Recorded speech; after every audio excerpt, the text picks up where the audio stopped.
संविधान को विपक्ष उठाई ना हाँ। कि संविधान खतरे में है, खतरे में है। 400 पार होगा तो संविधान खत्म हो जाएगा।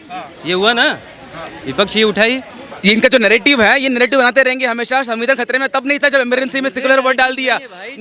ये सुनिए, संविधान खतरे में तब नहीं था जब देश में संविधान बनने के बाद में जो चित्र थे उसके ऊपर अशोका जी के, बुद्ध जी के, भगवान राम के जो चित्रों को निकाले गए, छत्रपति शिवाजी महाराज के जो चित्र थे वो निकाले गए, तब खतरे में नहीं था। इन्होंने बार बार अमेंडमेंट्स ला के संविधान में चेंज करवाया है।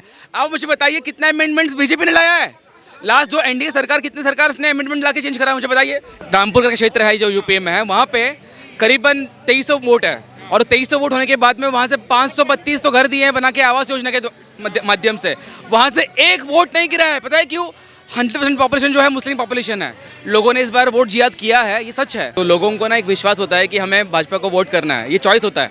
बट जब राहुल गांधी बोलते हैं ना तो मजबूरी होती है लोगों की कि मोदी जी को वोट करना है। तो आपको जब दो विकल्प दिखते हैं जहाँ पे एक राहुल गांधी एक नरेंद्र मोदी है तो क्वेश्चन तो आता नहीं है इस पर।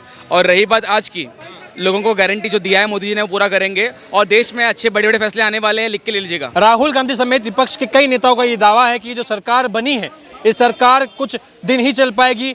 वही आम आदमी पार्टी के कुछ नेता, जिसमें संजय सिंह भी शामिल हैं, कह रहे हैं कि जिस प्रकार से 13 दिन की सरकार इससे पहले भाजपा वालों ने चलाई है, ठीक वैसे ही सरकार भी 13 दिन या 13 महीने चलेगी, उसके बाद ही सरकार खारिज हो जाएगी, क्योंकि जनता का कहीं ना कहीं मैंडेट पूरा नहीं है। और कह रहे हैं कि प्रधानमंत्री मोदी को नैतिकता के आधार पर इस्तीफा देना चाहिए। कैसे इस घटनाक्रम को आप देखते हैं? कौन कह रही है? पूरा विपक्ष एक सुर में। नहीं, कौन कह रहे हैं? ये लोग जो आपस में लड़ाई करते थे, या वो लोग जो गाली देते थे एक दूसरे को, या वो लोग जो प्रॉमिस करते थे, शपथ लेते थे कि हम अपने बच्चों की कसम खाते हैं कि सरकार नहीं बनाएंगे या हम गाड़ी लेंगे नहीं, बंगला लेंगे नहीं, ये लोगों की नीयत साफ कभी नहीं थी। ये लोग हमेशा जानते थे कि देश को किस तरह लूटना है, उनको सिर्फ वही आता है। जीप स्कैम से लेकर ये 2G स्कैम तक आपने देखा होगा देश का इतिहास, जहाँ पे जब तक ये लोग आ रहे हैं सिर्फ भ्रष्टाचार कर रहे हैं। आज देश को पता चला है कि देश में एक नेतृत्व की जरूरत थी और वो नेतृत्व फिर तीसरी बार आया हुआ है।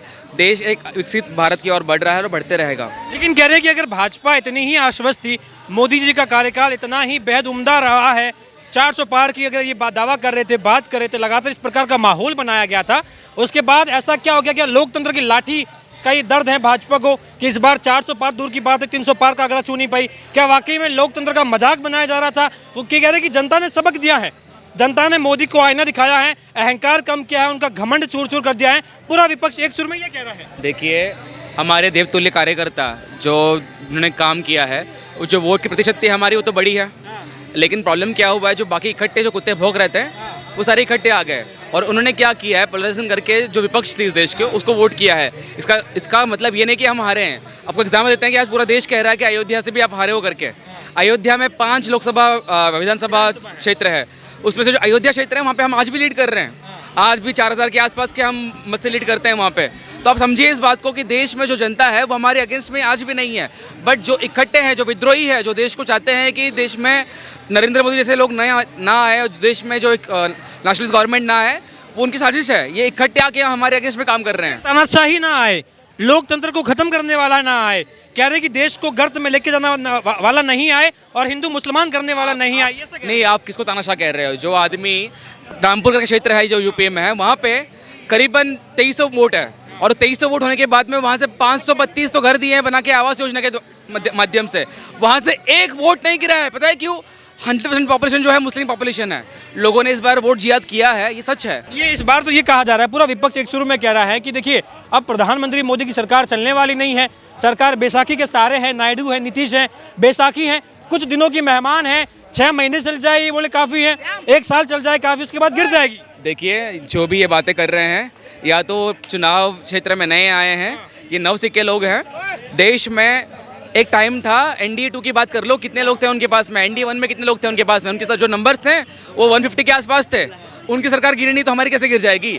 ये वही लोग हैं, कुछ कर नहीं पा रहे तो भोंक रहे हैं, तो भोंकने दीजिए इनको। पर कह रहे हैं कि जो मोदी की गारंटी थी, बड़े बड़े वादे किए जा रहे कि तीसरा कार्यकाल बड़े फैसलों का कार्यकाल रहेगा, अब तो वो मोदी की गारंटी वाले कह रहे कि भाई अब अपने बहुमत में नहीं है भाजपा, मोदी जी अपने बहुमत में नहीं है, गारंटी कैसे पूरी? देखिए, मैं उन व्यक्ति को विश्वास करता हूँ, उनके बोलने पे विश्वास करते हैं, क्योंकि देखिए जब मोदी जी बोलते हैं ना तो लोगों को ना एक विश्वास होता है कि हमें भाजपा को वोट करना है, ये चॉइस होता है।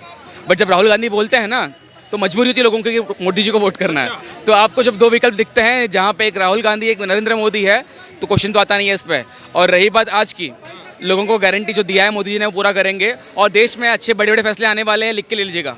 ये राहुल गांधी अब तैयारी में है, पहले भारत जोड़ो यात्रा तमाम शुरुआत करी, अब कह रहे धन्यवाद यात्रा निकालेंगे क्योंकि देश की जनता ने कांग्रेस पार्टी का फिर से सूर्य उदय करने जा रही है, भाजपा का सूर्य अस्त होने वाला, इस प्रकार के दावे किए जा रहे हैं, धन्यवाद यात्रा की तैयारी कर रहे हैं। ये वही लोग हैं जब भारत जोड़ो यात्रा के सेकंड फेज में निकले थे, वो जो ट्रक ड्राइवर्स के पैसे नहीं मिले आज तक, वो बीच में मांग रहे थे कि हमारे पैसे दे दो करके। ये खुद के फंडिंग पे आते हैं, ये सोरोस जैसे अंकल के भरोसे बैठे हैं ये लोग। अब इनसे कहाँ लेना देना है बताइए। देश में जो जानता है, जिनको थोड़ी बहुत जानकारी है पॉलिटिक्स के बारे में, वो जानते हैं देश में विपक्ष की ज़रूरत थी, विपक्ष आ गया है, डेमोक्रेसी की जीत हुई है। और जो लोग हमारे विपक्ष में खड़े रह के हमारे लिए एंटी कैंपेनिंग किया है, उनके लिए भी बहुत बहुत स्वागत करता हूं, क्योंकि आप लोग जो कर रहे हैं, आपने दिखा दिया कि आपका रियल फेस क्या है।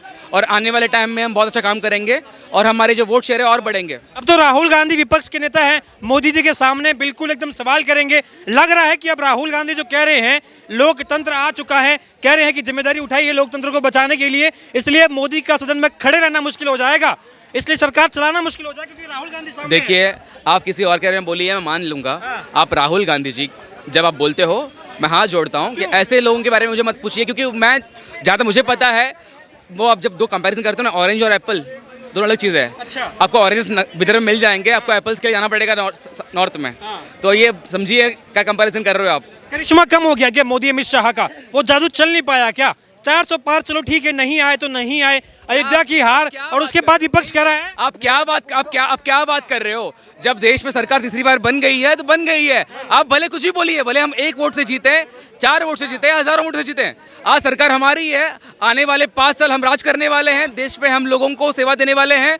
और जो विपक्षी है इकट्ठे भोग रहे हैं, उनको भोगने दीजिएगा। डेमोक्रेसी से तो आप जीत नहीं पाए। अखिलेश यादव तो वहां पर अपना झंडा एक तरीके से गाड़ दिए हैं। योगी आदित्यनाथ के बारे में कहा जा रहा था बुलडोजर बाबा है, बाबा का बुलडोजर है, माफियाओं का एकदम खात्मा कर दिया है, उत्तर प्रदेश में करिश्मा कर दिया है। अचानक से क्या हो गया? करिश्मा तो होता है लेकिन सपा का ग्राफ बढ़ जाता है, मोदी का ग्राफ। मैं सुनिए, आप लोग जो थे ना कुछ दिन पहले मीडिया वाले ट्रायल कर रहे थे टोटी चोर बोल के उनको, तो मेरे को बोलने की जरूरत नहीं है कि बंदा कैसा है क्या करता है।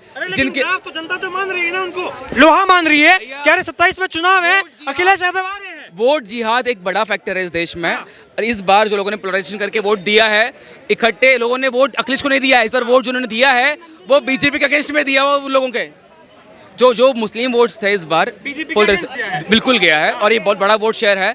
और इस बात का चिंता हमें भी है कि आने वाले टाइम में, क्योंकि हमने जितना भी काम किया, जैसे मैंने आपको बोला था कि रामपुर जैसे इलाका क्षेत्र में छोटा सा गाँव है जहाँ पे 2300 वोट है, वहाँ पे प्रधानमंत्री आवास योजना के तहत 532 घर बना के दिए हमने सारे मुस्लिम वोटर्स को। उनमें से 1 वोट नहीं आया। इनको तो फैसिलिटीज चाहिए, बट जब वोट देने की बात आती है तो देते नहीं है। और कल ये ट्रेंड कर रहे थे कि मिनिस्टर जो काउंसिल ऑफ मिनिस्टर्स में एक भी मिनिस्टर मुस्लिम नहीं है। क्यों होगा भाई? जब आप मेहनत नहीं कर रहे हो, जब आप रिजल्ट भेज नहीं रहे हो, तो आपको क्यों हेल्प करें हम? लेकिन कुछ भी कहिए महाराज, इस बार के चुनाव में अहंकार तो टूटा है। इस बार के चुनाव में घमंड चूर हुआ है। जो 400 पार की बड़ी बड़ी डिंगे हाँक रहे थे, जो इससे कम दावा ही नहीं कर रहे थे, 400 पार नीचे की बात ही नहीं कर रहे थे। इसका उत्तर प्रधानमंत्री जी ने दे दिया कि जब पूरी विपक्ष 400 की ओर देख रही थी और हमने सरकार बना लिया। जब पूरी विपक्ष 400 की ओर देख रही थी, हमने सरकार बना लिया। ये तो इसको दाव बोलते हैं, इसको क्या बोलते हैं? एक पैतरा है, ये पैतरा था, साइकोलॉजिकल अटैक किया था। बिल्कुल। 400 पार क्या लग रहा है? भाजपा मोदी जी 400 पार कर रहे थे। जनता का ऐसा मैंडेट आया महाराज, ऐसा मैंडेट आया, 400 पार छोड़ी 300 पार का आंकड़ा नहीं आया। देखिए 400 पार उनका हुआ होता, 400 पार उनका हुआ होता या नज़दीक पहुंचा होता। हाँ। लेकिन जो ये संविधान के लोग के जो रूमर फैला है, जो संविधान को विपक्ष उठाई ना, कि संविधान खतरे में है, 400 पार होगा तो संविधान खत्म हो जाएगा, ये हुआ ना, विपक्ष ये उठाई, उसको लेकर जो दलित और ओबीसी का वोट है वो एक तरफ कन्वर्ट हुआ है। और खतरे में है या नहीं है, क्या लगता है? 10 साल की जो सरकार चली है उसको देख के क्या लग रहा है? खतरे में था अगर ये पिछली बार? अभी इस समय क्या खतरे में? इस समय तो कोई खतरे में है नहीं। 400 पार तो नहीं हुआ ना। 400 पार होता तो खतरे में होता। ये लोगों के माइंड में हो गया था। आपको क्या लग रहा है? आपको क्या वही लोग 400 पार होता तो? सुनिए भाई साहब, ये वही लोग जो नैरेटिव्स बनाते हैं, जिन्होंने सोहराबुद्दीन केस हो गया, ये इनका जो नैरेटिव है, ये नैरेटिव बनाते रहेंगे हमेशा। संविधान खतरे में तब नहीं था जब इमरजेंसी में सेकुलर वर्ड डाल दिया। नैरेटिव ये सुनिए, संविधान खतरे में तब नहीं था जब देश में संविधान बनने के बाद में जो चित्र थे उसके ऊपर अशोका जी के, बुद्ध जी के, भगवान राम के जो चित्रों को निकाले गए, छत्रपति शिवाजी महाराज के जो चित्र थे वो निकाले गए, तब खतरे में नहीं था। इन्होंने बार बार अमेंडमेंट्स ला के संविधान में चेंज करवाया है। अब मुझे बताइए कितना अमेंडमेंट्स बीजेपी ने लाया है?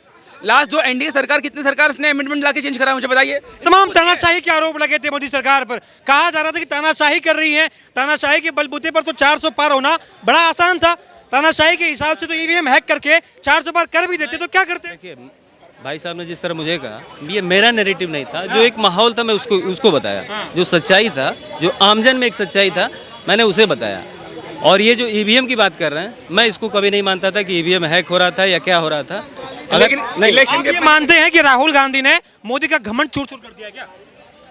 देखिए घमंड तो रावण का नहीं रहा, घमंड तो रावण का नहीं रहा, तो राहुल गांधी या मोदी किसी का घमंड नहीं रहेगा, ना मेरा ना आपका, किसी का घमंड नहीं रहेगा। घमंड तो किसी का नहीं रहना। हाँ, क्या मोदी में घमंड लग रहा था क्या? भाई साहब, ये सेलेक्टिव ट्रूथ है, ये सेलेक्टिव ट्रूथ है। ये ध्रुव राठी वाले लोग हैं, 4 झूठ बोलेंगे, उसमें से एक आधा सच होगा और लोगों को बताएंगे कि भाई हम सही कर रहे हैं।